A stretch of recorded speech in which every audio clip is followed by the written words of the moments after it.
Ia uite, băi, răț!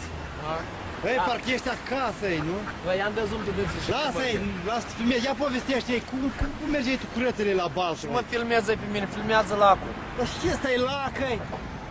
Dă-mă, țăran.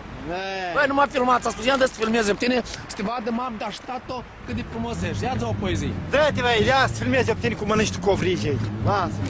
Băi, uite acolo, fii atent. Ce? Ia-te. Ui, blea! Băi, ia! Nu pe gâște, băi, filmează, ia-te și liniști. Băi, să-și răs... delfine! Ce ești nebună? Dar unde să-i? Ia să-și ia filmează acolo. Dă-ți un peșalat. Unde sunt? Dar unde să-i că nu e? Ia, vino, uite aici, ia. Dă-i covrige, dă-i Dau. dă-i covrige. Taci din gură, taci. Ce faci, ei, dă-i covrige? Cine le-a dat de un zi mai dat și le-a zvârât și până la taci. Ce, băi, Vezi, scută. Băi, cum zici la delfine în București? nu știu, e guli. Și șuiere, și ăștia scâne sau și... Băi, dă-te, ți-am zis că mai mulți covrige. Da,